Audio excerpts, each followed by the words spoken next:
Come, come, whoever you are, wanderer, worshipper, lover of living, ours is no caravan of despair.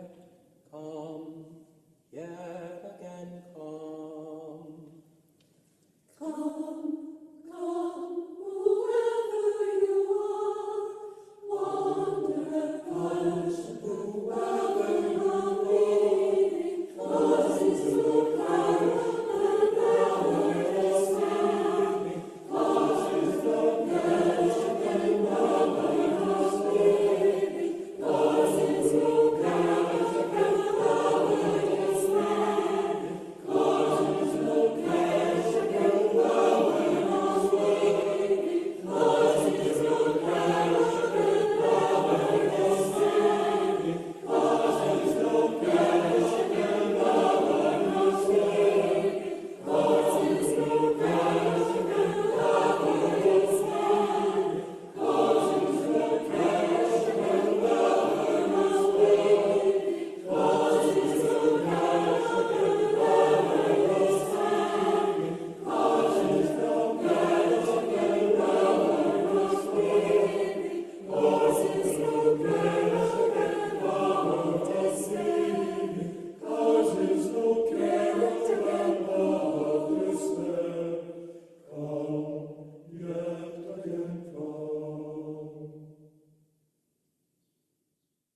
Good morning.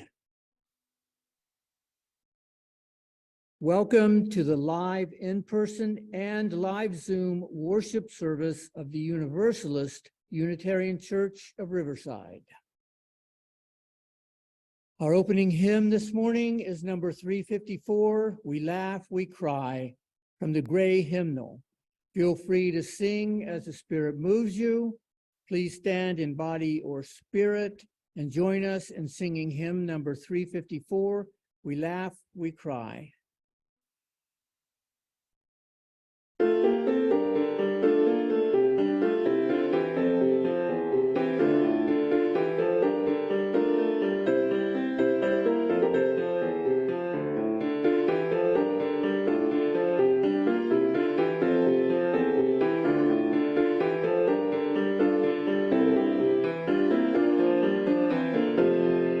We laugh, we cry, we live, we die, we dance, we sing our song. We need to feel there's something here to which we can belong. We need to feel the freedom just to have some time alone. But most of all, we need close friends we can call our very own.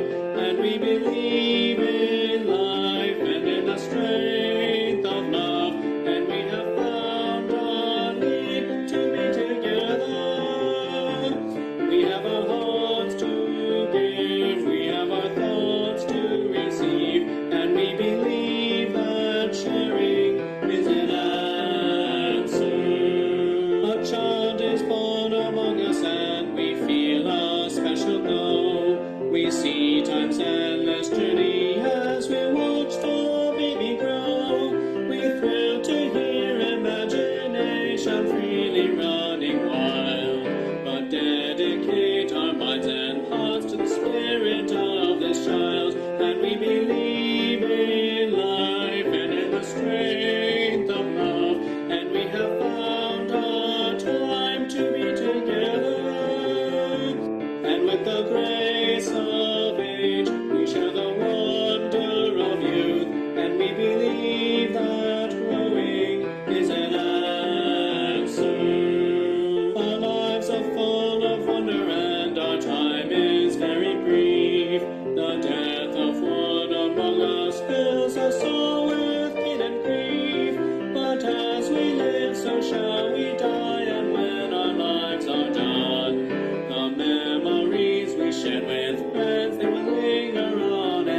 Thank you for joining us here in person, and thank you for joining us remotely by Zoom, where we will continue live streaming and posting these services on YouTube channel for our virtual attendees. I'm Nick Williams, a member of the Worship Committee, and I will be your worship associate today. Other members of the Worship Committee include Tinka Friend, reading the sermon, Alec Peck, our music coordinator, Adam Wedeking, who monitors our visual and online connections, and Kate Lewicki, who is in charge of our sound system. We welcome you to join us this morning with an open mind and an open heart, and with muted electronic devices. Oops.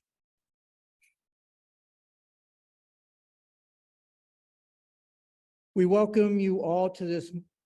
We welcome all of you this morning to this sacred space. We know you come from different places, different religions, different beliefs, and different backgrounds. We hope you will find acceptance, connection, challenge, and love here. We hope you will find ways to provide outreach to others in our congregation, in our local community, and in our world community. Thank you for joining us today. Before we move into the service, there are a few announcements we would like to share. We'll mention several websites, email addresses, and phone numbers. At the end of the service, we will leave up a slide with all this information, and it's available on our website. Sharing joys and concerns is one of our important rituals in our community, an opportunity to share milestones, losses, achievements, and experiences with one another. Now that our doors are open again, on the first Sunday of each month, we can both hear and listen to those in the sanctuary and read the contributions we have received. In front of the pulpit, there is a book with your joys and concerns that you can write into the book and then leave it here in the sanctuary, and we will read those joys and concerns on the first Monday of the month, first Sunday of the month. Don't come on Monday. Okay, great. So you may not be able to do that today, but soon. And you can always call it into the office.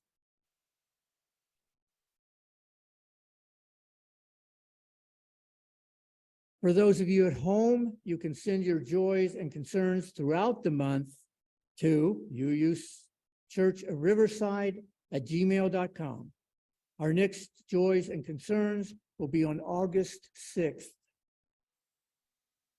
The board meetings for the next year have been moved to Wednesdays at 4:30 p.m. in the annex.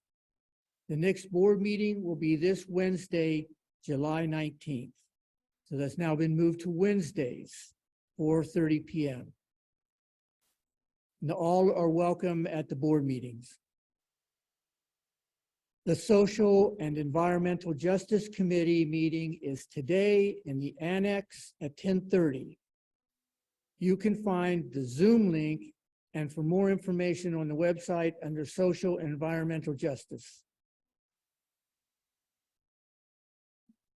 I'd like to invite up Adam Wedeking, Chair of the Social and Environmental Justice Committee, to tell us about their current projects. Well, this afternoon, we will be discussing the 3 actions for immediate witness that were voted on at General Assembly. I just wanted to make an announcement in case you haven't noticed, it is getting really hot. The city of Riverside has opened up cooling centers if you need a place to get out of the heat when the temperature gets over 97. If you go to the social justice webpage, uuchurchriverside.org/justice, there's a link there to the city of Riverside's map. You can see a little picture of it here that shows where all of the local cooling centers are. So look that up, find where your local place is, and if you need a place to go to get out of the heat, go on and use that. Thank you. Thank you, Adam.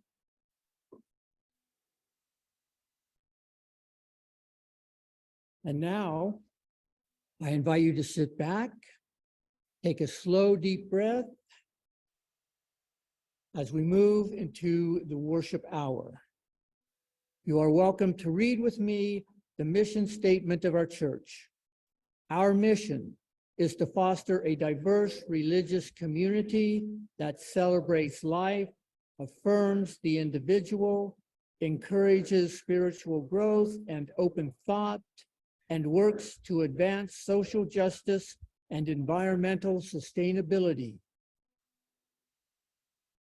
The sermon you will be hearing today was delivered by Reverend Melanie Morel-Ensminger at the Unitarian Universalist Church in Cherry Hill on Sunday, August 21st, 2005. Reverend Melanie Morel-Ensminger is a retired UU minister.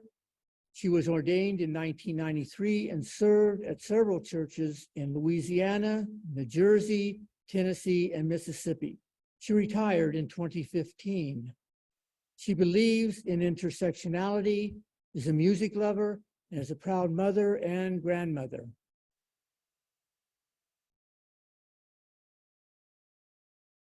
Building bridges across diversity. Differences in life experiences, summer sermon series, part 3 of 4. Diversity within any organization strengthens it, as long as it is accepted. We've already looked at diversity of theological beliefs and practices, as well as political beliefs.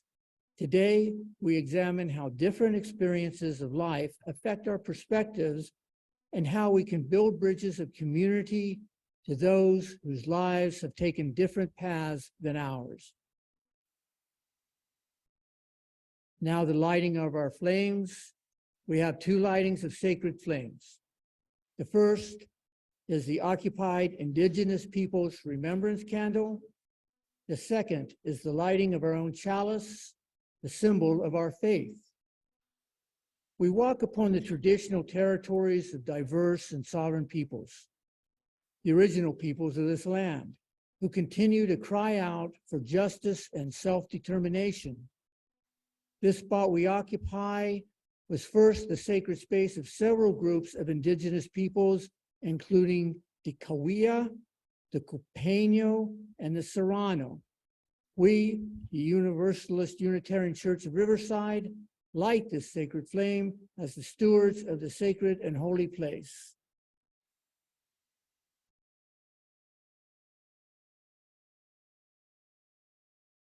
We are blessed with a space and opportunity to strive to live out our common principles, to bring justice, equity, and compassion into our daily lives, to resist all that threatens the earth and her people, and to be part of a world community with peace, liberty, and justice for all. Let these thoughts carry us forth as we journey and worship together. This morning we have a brief chalice lighting. Each morning, we must hold out the chalice of our being to receive, to carry, and to give back.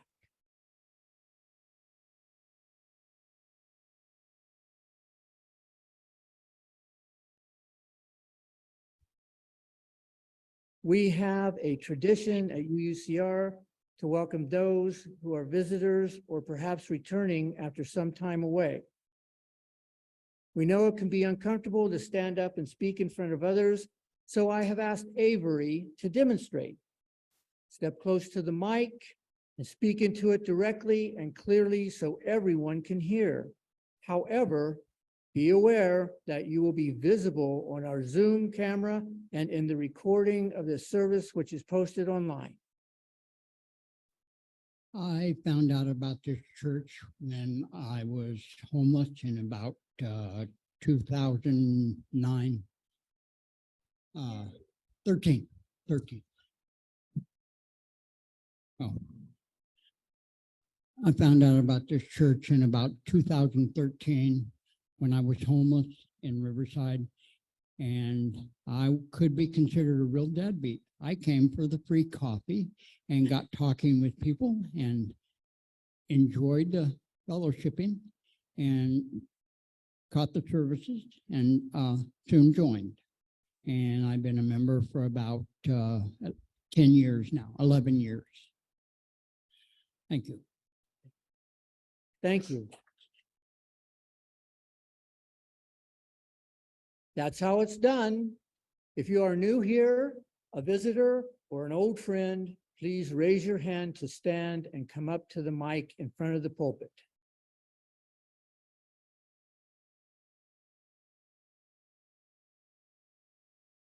If there is someone online who would like to introduce themselves, please raise your hand and we will call on you by Zoom. Please let us know who you are, where you are from, and how you found out about us. No one, Adam? Okay, thank you. For any of our new guests, please join us for socializing and coffee hour after the service. We'd love to chat with you out in the parish hall, where you can also find maybe our visitor's book. We have a visitor's book? Great, okay. Please leave your name before you leave so that we know you were here, and leave your contact information if you want to know about upcoming events. For those online, the best way to get added to the mailing list is to email the church office at admin@uuchurchofriverside.org. And now, All of Who I Am, our hymn is by Amanda Eudice Kessler. The words will be projected on the wall, as this is not in our hymnal. Please feel free to sing as the Spirit moves you, and stand in body or spirit, and join us in singing All Who I Am.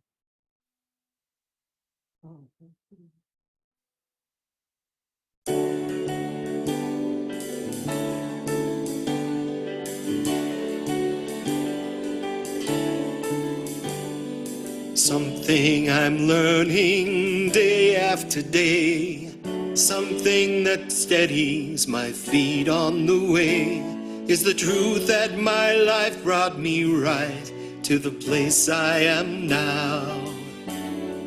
Though I don't know how, there is not a doubt, nothing is wasted, nothing is lost. All that I went through, whatever the cost, I can use on the road to the person I'm trying to be. None of it came free, but all of it is me. All of who I am is beautiful and strong, as I come to know that all of me belongs, my best and my worst, the ways that I've grown, the struggles I've faced, the joy that I've known. There is a blessing I'm trying to understand.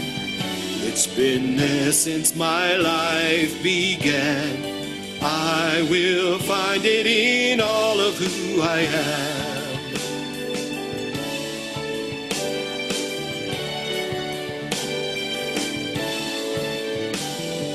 Some of my kindness comes from my pain. Sorrow and tenderness join once again in a spirit of gentle compassion that helps me accept every last regret and lets me move ahead. Days on the journey, years on the path, wisdom abounding whenever I ask, and I've come to believe that whatever I need I will find. Every single time, love will be my guide. All of who I am is beautiful and strong, as I come to know that all of me belongs, my best and my worst, the ways that I've grown, the struggles I've faced, the joy that I've known. There is a blessing I'm trying to understand. It's been there since my life began. I will find it in all of who I am. All of who I am is beautiful and strong. As I come to know that all of me belongs, my best and my worst, the ways that I've grown, the struggles I've faced, the joy that I've known. There is a blessing I'm trying to understand. It's been there since my life began. I will find it in all of who I am. I will find it in all of who I am.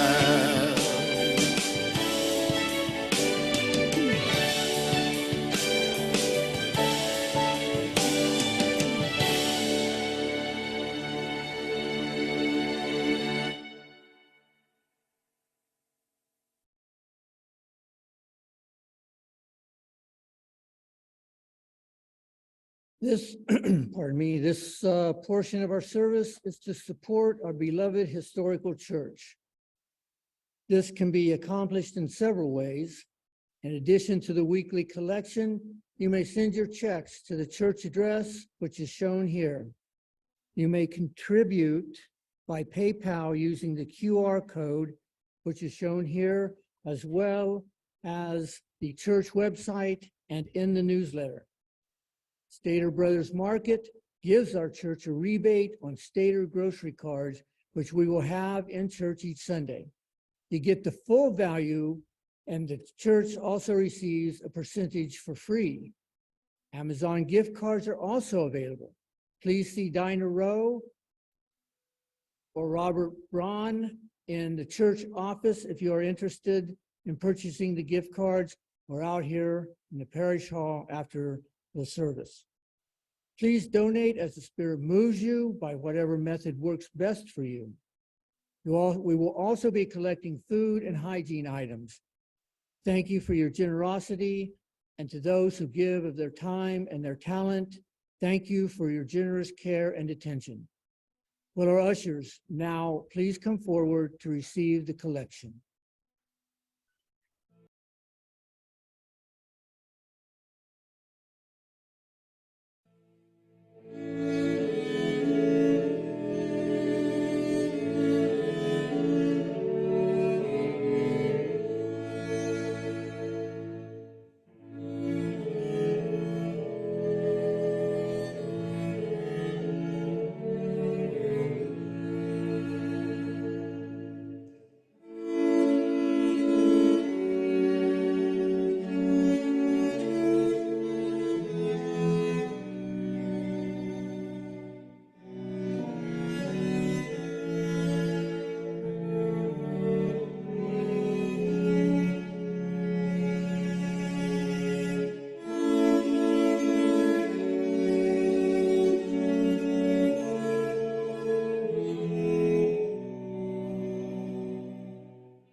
Our next hymn is number 402, From You I Receive, from the Gray Hymnal. Feel free to sing as the Spirit moves you, but please stand in body or spirit and join us in singing hymn number 402, From You I Receive.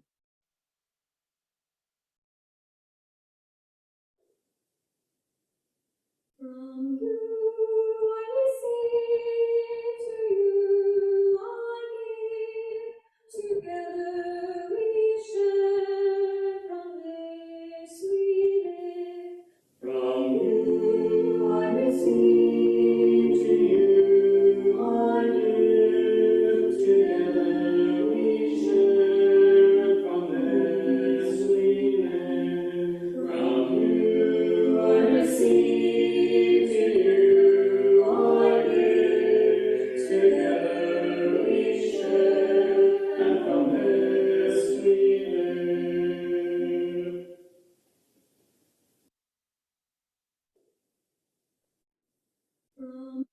Our meditation today is reading number 484 in the Gray Hymnal by William Henry Channing. To live content with small means, to seek elegance rather than luxury and refinement rather than fashion, to be worthy, not respectable, and wealthy, not rich, to study hard, think quietly, talk gently, act frankly, to listen to stars, birds, babies, and sages with open heart, to bear all cheerfully, do all bravely, await occasions, hurry never. To let the spiritual, unbidden, and unconscious grow up through the common. This is to be my symphony. Now let us pause for a moment of silence and reflection.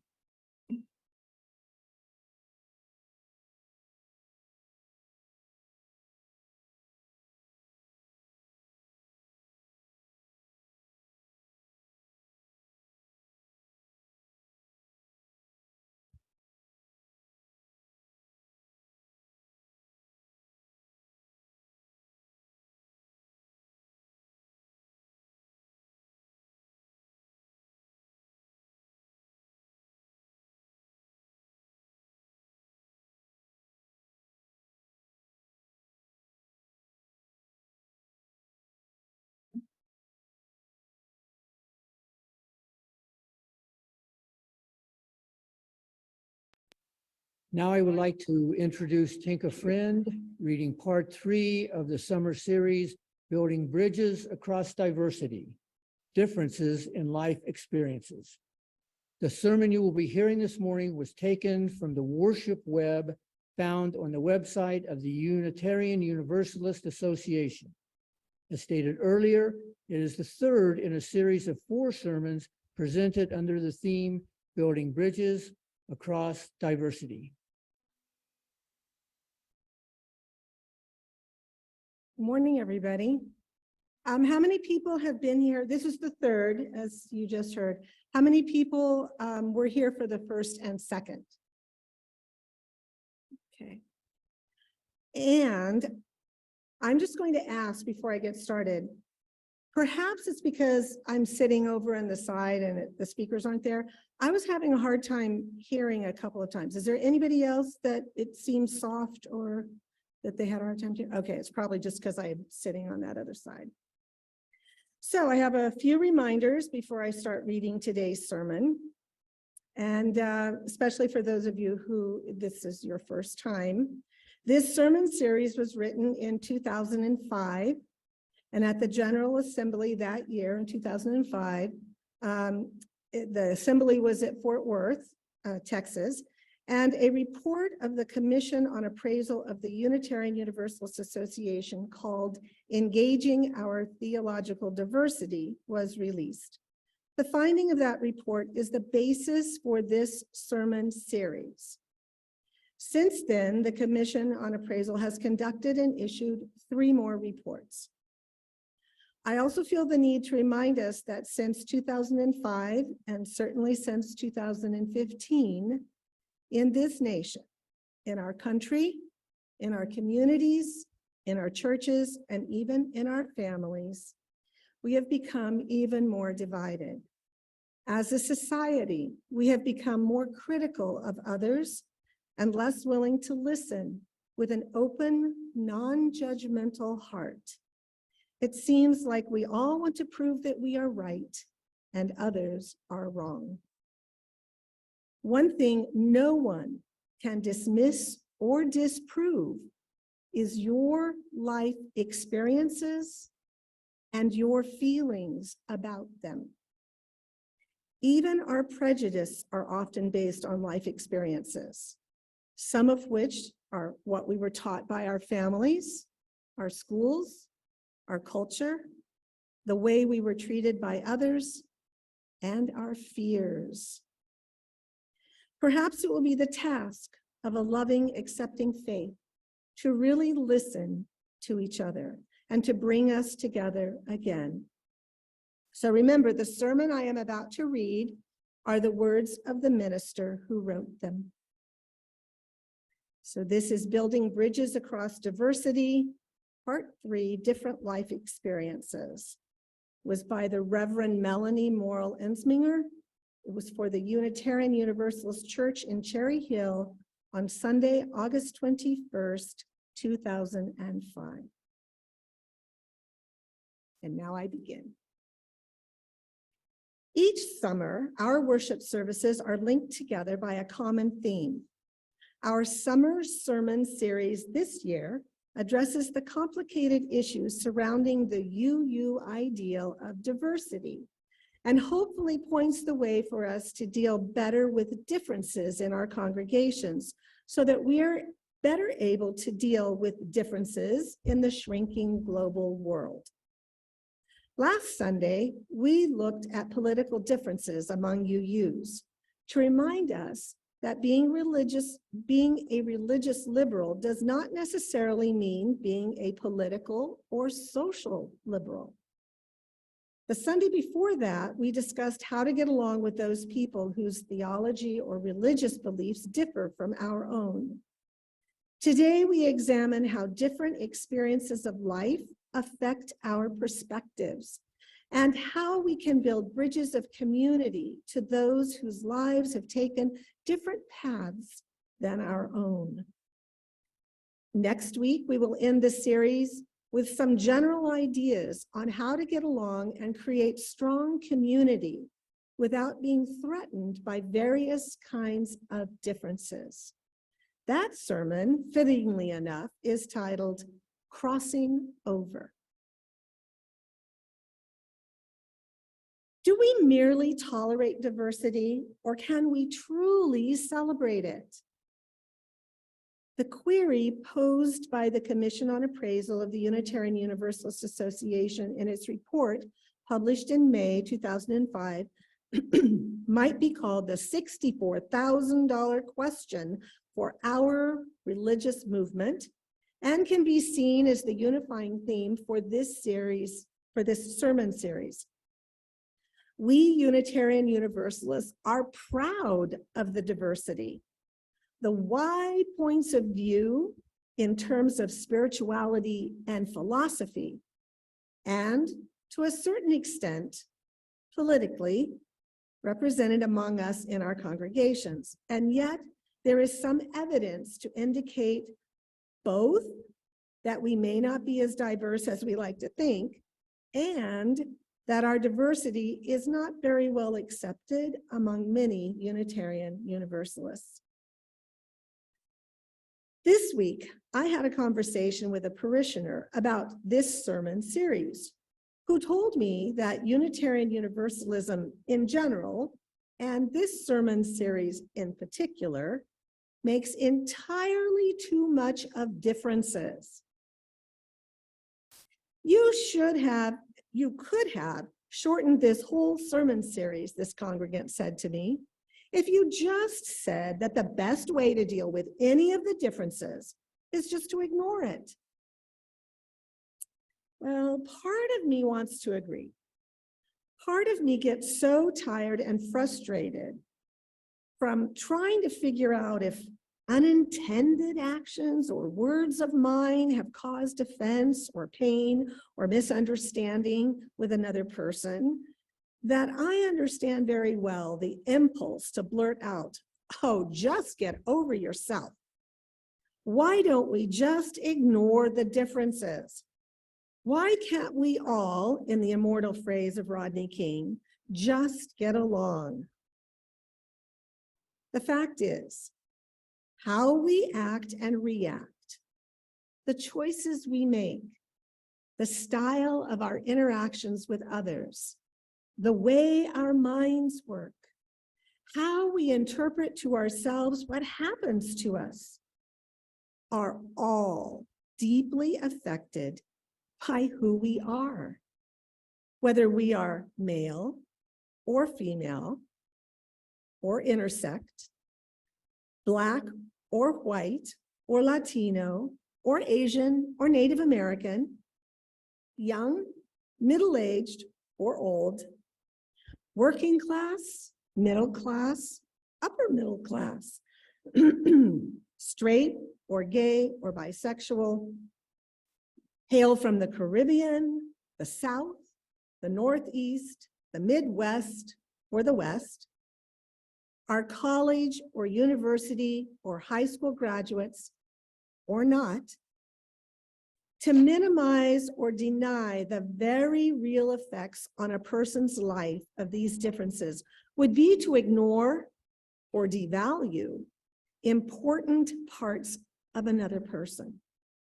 When people tell me just to ignore differences, I usually respond, I wouldn't like it if someone told me that they just saw me as a human being. I am a woman, and I want to be recognized as a woman. There is no such thing as a generic human being, and I dare say we would not like it if there was. Our life experiences help form our identity.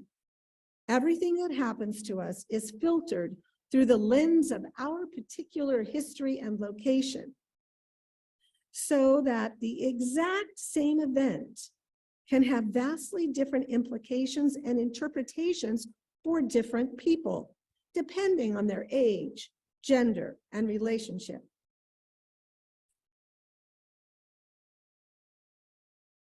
For example, a pat on the backside from a parent to a toddler is one thing. From the basketball player to another during a game is another.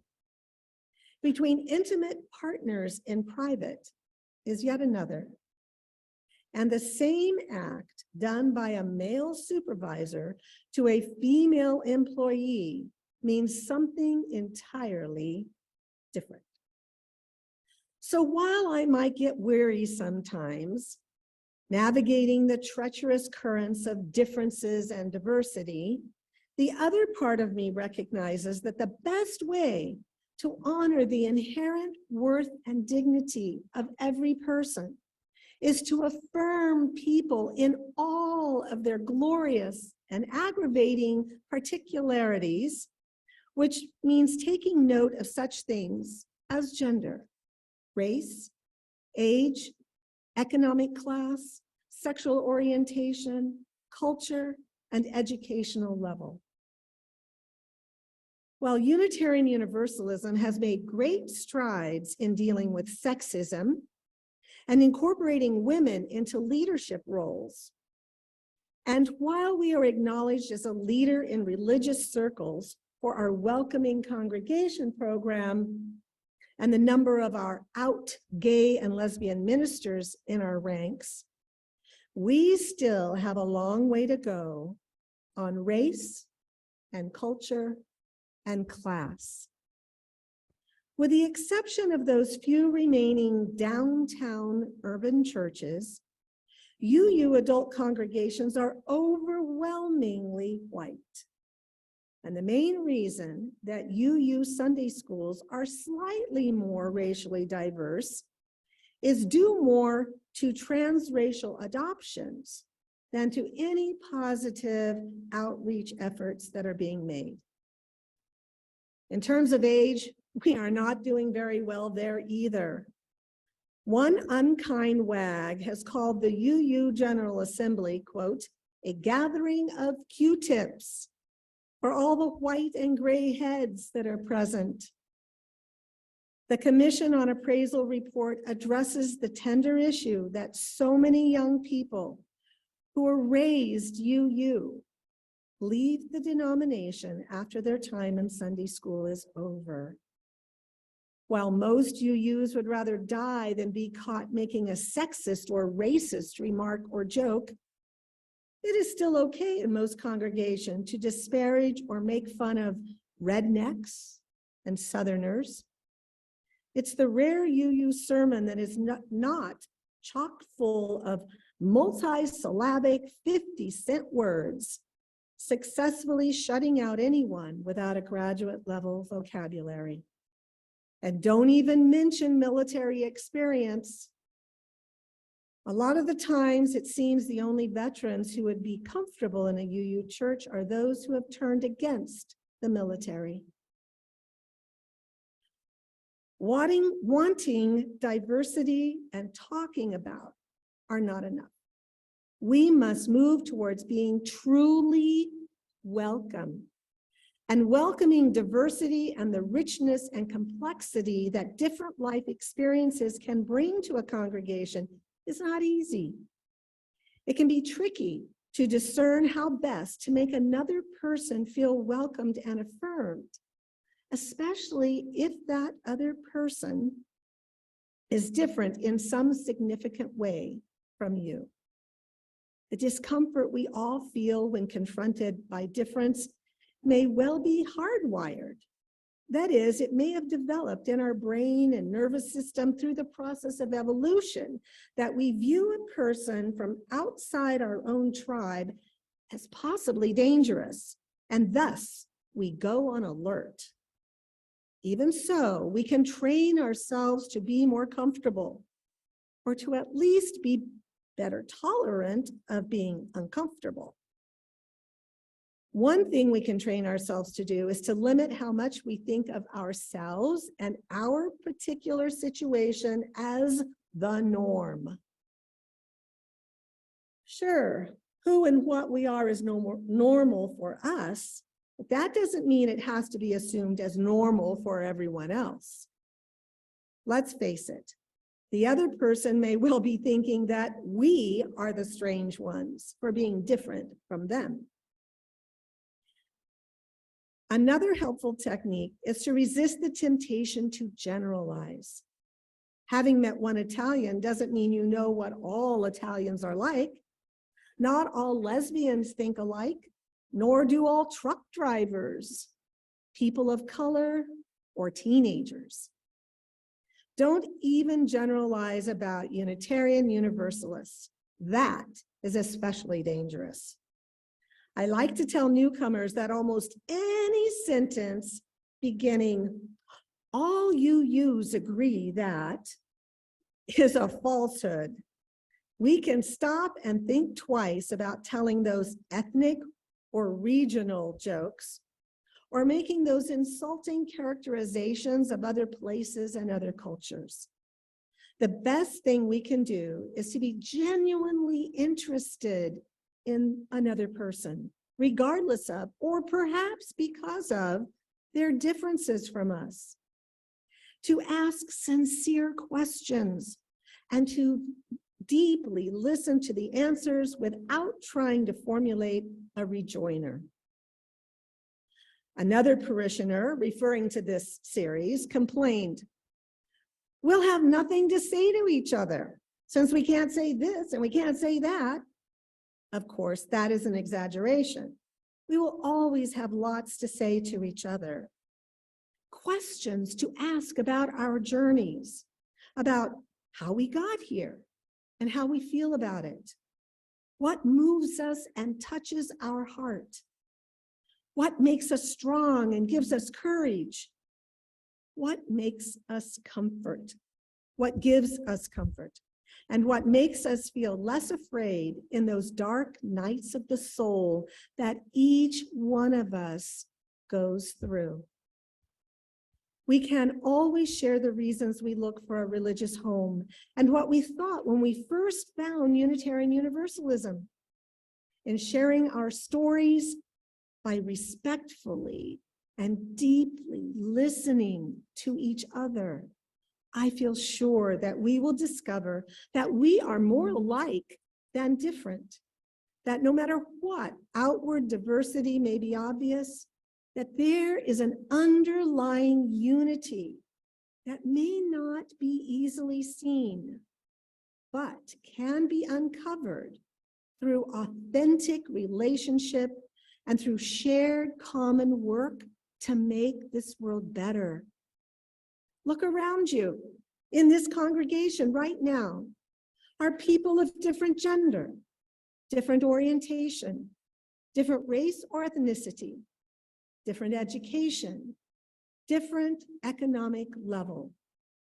And yet we are all here in this church, sharing this worship service as one congregation, which incidentally, we probably do not share a common opinion about.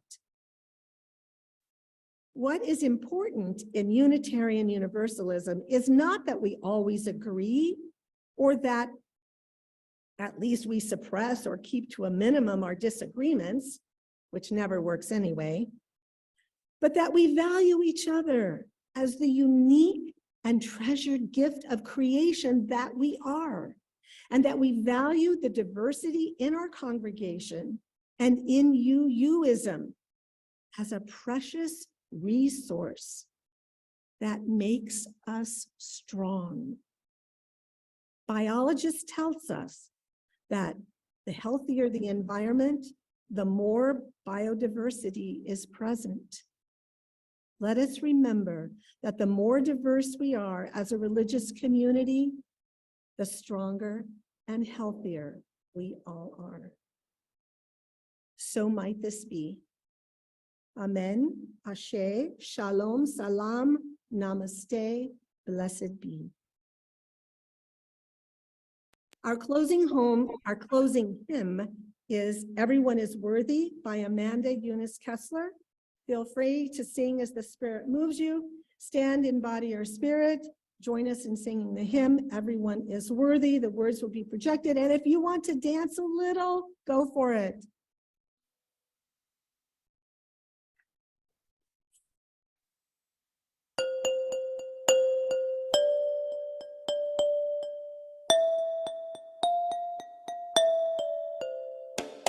Everyone is worthy, everyone is worthy, everyone is worthy in the sight of love.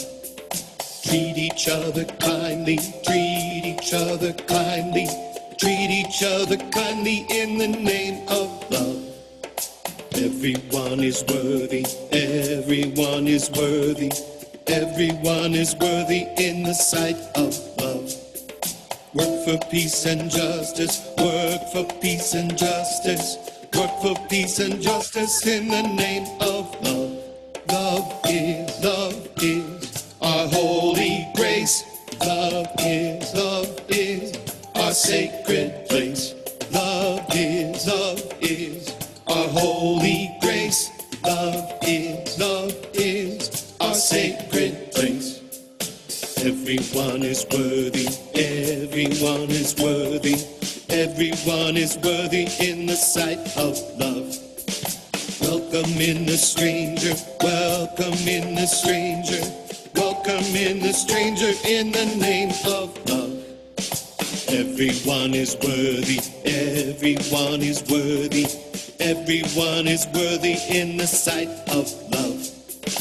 Live in joy and freedom, live in joy and freedom, live in joy and freedom in the name of love. Love is our holy grace. Love is our sacred place. Love is our holy grace. Love is our sacred place. Everyone is worthy, everyone is worthy, everyone is worthy in the sight of love. Work to save the planet, work to save the planet, work to save the planet in the name of love. Everyone is worthy, everyone is worthy, everyone is worthy in the sight of love. Sing in celebration, sing in celebration, sing in celebration in the name of love.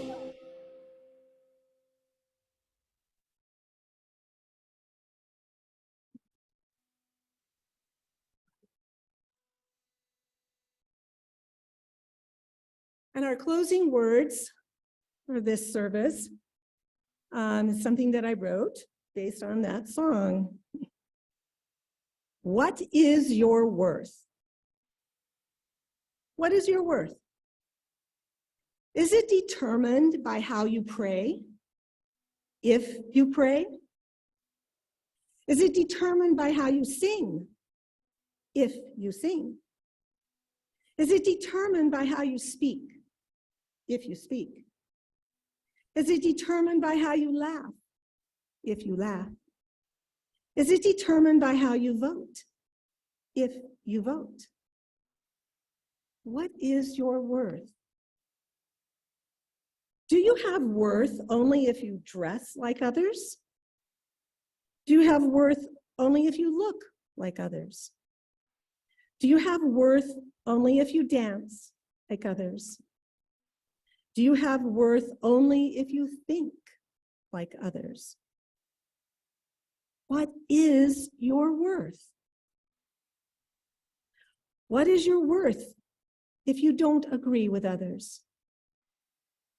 What is your worth if you don't share with others? What is your worth if you don't work with others? While all of these things might make others feel more comfortable with you, they have nothing to do with your worth. Your worth is exactly the same as every other person. Value and celebrate your worth. Namaste, amen, and blessed be. Thank you, Tinka, for sharing your valuable time and insights with us.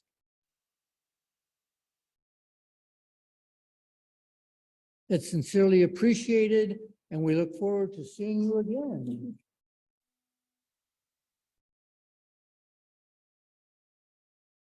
Next week, same time, same church. For those of you who would like to stay in the sanctuary for 10 to 15 minutes to share some discussion or observations from the service, please remain in the sanctuary or online. Please be aware that these comments will be posted online. For the rest of you, you're now welcome to adjourn into the parish hall. Would anyone like to come up and share their thoughts? I would like to take a little informal survey if you feel comfortable. Is there anyone in our sanctuary this morning who either was born or raised in the South? Okay, I was born in Texas, San Antonio. Anybody have family that's from the South? Okay. Anybody grow up listening to Western music? Anybody grow up listening to jazz? What about the blues?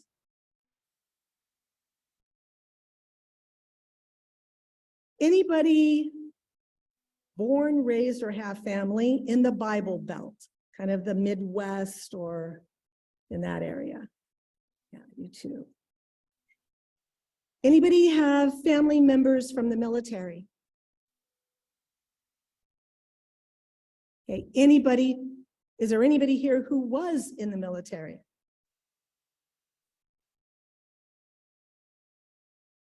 Yes. My father was a lifer in the Air Force, so I grew up on Air Force bases all around the world.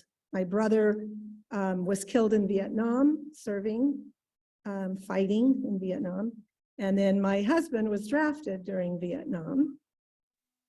So I have a big, military has a big place in my heart.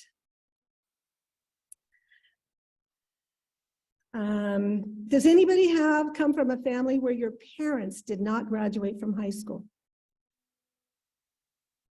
Yeah, neither my mother nor my father graduated from high school.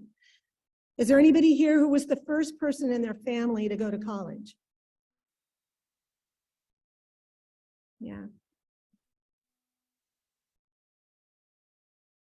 So even within here, we have people who have life experiences or family members with life experiences that doesn't exactly conform to our idea with Unitarian Universalism.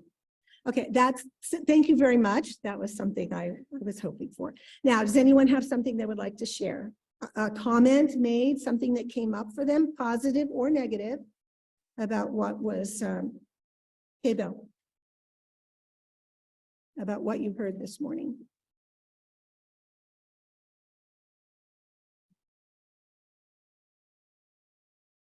One thing is just who you're surrounded with can make a difference on your opinion. We like to think that we've got solid mechanics and opinions. We don't always. When I was in the Air Force, it occurred to me that there should not be 30-year-old men flying planes that were older than they were, and that they should have a bunch of little black boxes or whatever, something that was needed to keep them alive. I wanted them to do well. They were my comrades in arms. Then it shifted over to where I was looking and thought I might be working my way towards being a teacher. All of a sudden, the idea of having more funding to teaching, the first time you ever see a teacher with an entire cart full of papers and pens that they are buying because the system is not taking care of them. You think of it and look at it and say, that's outrageous, that's wrong. You can, with your opinions, totally change on certain things. I've always said I don't. Some of what we are is our age talking. Some of it is a desire not to be robo-liberal. You know, I want to be what I do think I tend towards being a liberal guy, but I hate being programmed. And sometimes I'll overshift in the other direction just to make sure that that's not how I am. So yeah, taking a look at things like that is important. Thank you, Bill.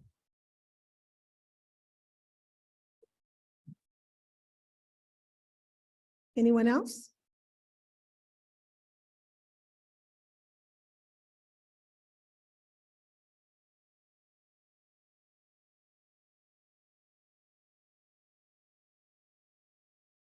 Sorry, my comments are always sincere, not always necessarily most appropriate, I guess, to a theme.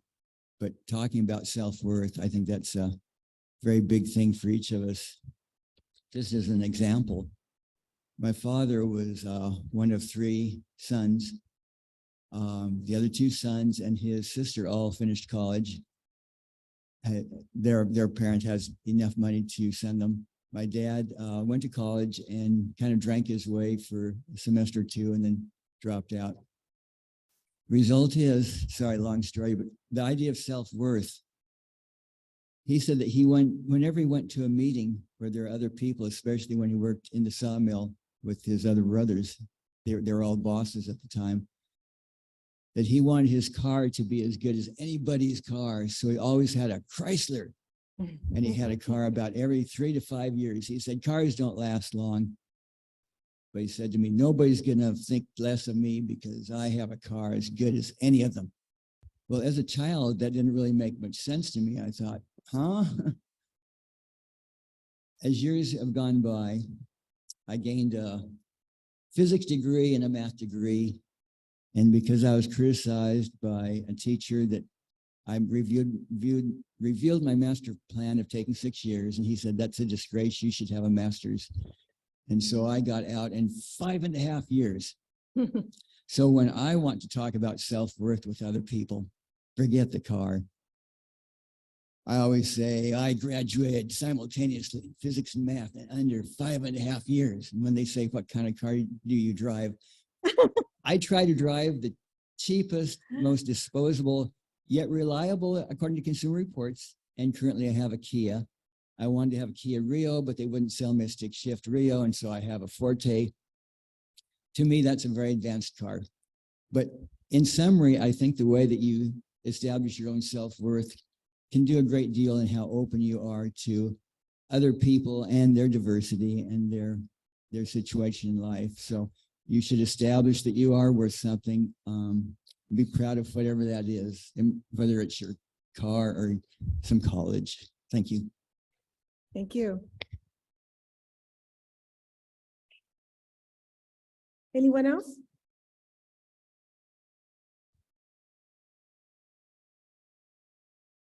Thank you for reading for us, Tinka. There was one comment that stuck out to me a little bit. about, and of course, it's certainly true that, if you have a room of 10 UUs, you have 20 opinions. But I feel like it's a little bit naive or even maybe arrogant to think that that kind of diversity can't also be found in other communities. Just like it's very easy to, it's very naive to not think about how those strangers on the street have just as vibrant an inner universe and as long a history as you do, but also that those groups, those communities, they also, other than maybe the most fundamentalist groups, maybe they like to pretend that they all have a completely uniform front and they all think exactly the same way. But I think most people do take pride in that kind of diversity. And we can't really, and it's easy to sort of think of other groups as being monoliths in that way, just in the same way that we end up doing with racial groups often. But I also thought that one point, which I thought was, that I'd heard in other places that was really profound to me, was about how, especially those groups that we don't really have an easy time identifying with, especially some of the groups that you were talking about earlier. It's hard to remember that we could have just as easily been in that position. If we had been born in that location, that would have been us in that, and it could have just as easily been us looking back. So thank you. Thank you.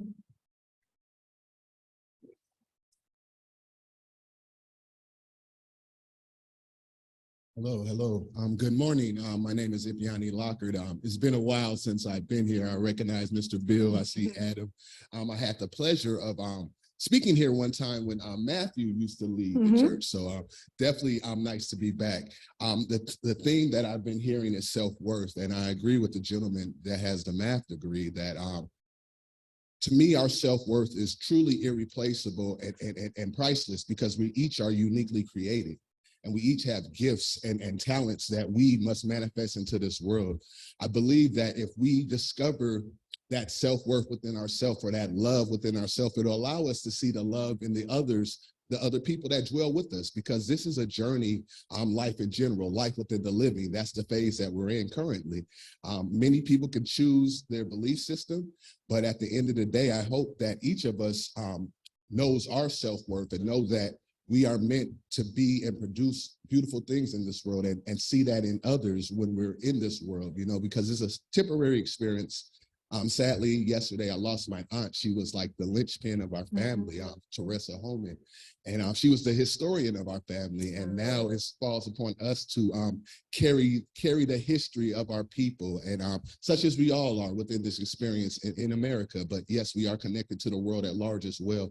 And I just hope everybody discovers their self-worth, their self-pride, and discover the love that's within you, because everything you need to be successful in this world is within you, not outside of you. So once you discover that, I pray that you guys find the strength and the courage to render the efforts to share that with the world, because that's the kind of healing, that love is going to be the healing that this world truly needs. Thank you for your time. Thank you.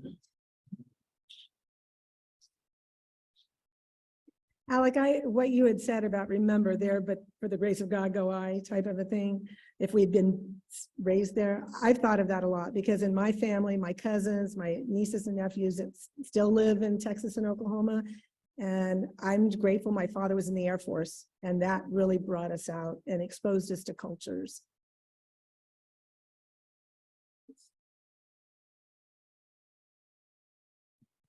Okay, I haven't been here at the mic since about March, but I want to share this because in terms of worth, hello, hi, thanks, Alec. Okay, I came from a background that was rather sheltered. They were working class, struggling people, father and mother never had the opportunity to go to school because they had to take responsibility for their children, their families, because the parent had died and they became one of the parents very young to watch over the others. They finally ended up having a baby. They lucked out and got me, but it took them a long time for that, and they were very protected, and it was protecting me. And even though we didn't have much money coming in, I really never saw much except white in 1950s in a little community where I lived. And beyond that point, I never got much exposure to folks of different color, of folks that might be a little different in thinking than my parents, who really wanted to protect me. And I went to college. I went quite a ways in college to the point where I got a teaching credential. It was not until I activated that teaching credential, working in the evenings with ESL, English language learners, that I got exposed to the group that I used to be afraid of. Everybody, they're all the same, stereotyping, dangerous, such dangerous stuff to poison your thinking and make you afraid. When I had the opportunity to be with these lovely people where I was the teacher, and I also love to do theater, I love to do a lot of creative stuff. So I had the fun of bringing English language to these folks who would come on bicycles to try at night to learn the language so they could help their children get more immersed in the white United States, so to speak, to feel like they were learning it. In the process of that, I got to learn about these individuals and found each one different, each one very special to me. I think that was the greatest experience I've ever had in that limited time where I taught, because I realized something I've taken with me since that point. And why I come here when I'm able to is because diversity makes us stronger when we understand it, when we listen and we realize each individual is unique, but it isn't a color, it isn't an age, it's the uniqueness and the expanse of knowing these people that made it much better in my life as I've gone forward. And as I'm older now, I tend to really embrace learning something new by interacting and trying to listen when I don't activate my mouth too long, which I've been doing right now. But I wanted to share, it makes a difference to reach beyond your comfort level, because you'll be such a gift from it and your world will expand. And maybe you'll feel more worthy of yourself because you took that step and you took that chance. That's it. Now I'm heading back with a cane. Thank you.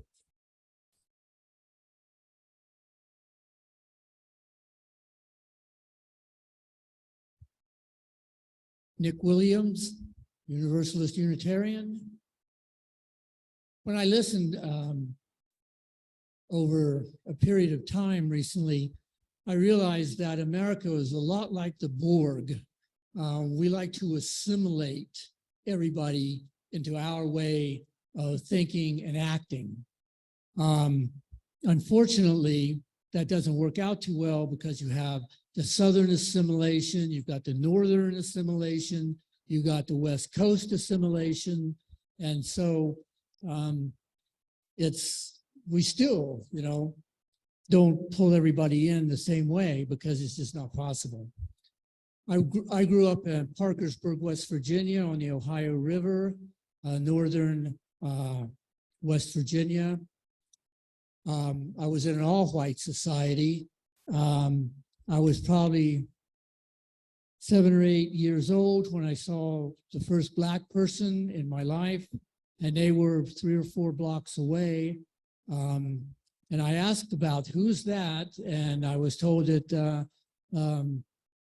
they're over on their side of town, as nearly as I can remember, because I was not very old yet.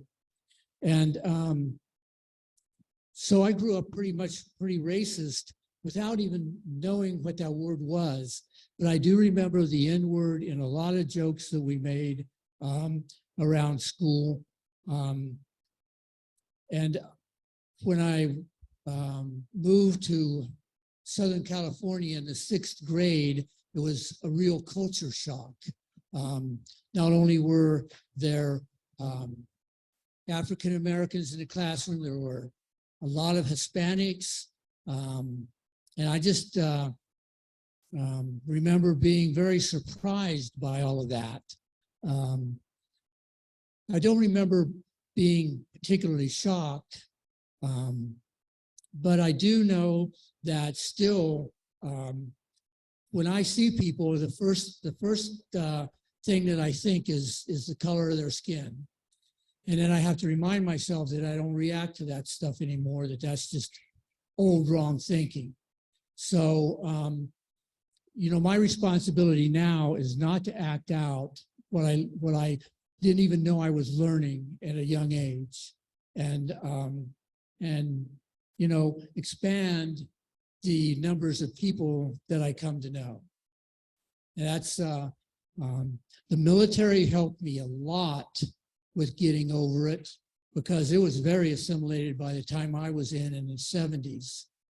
So there's a lot of good that came out of that experience. Thank you for listening.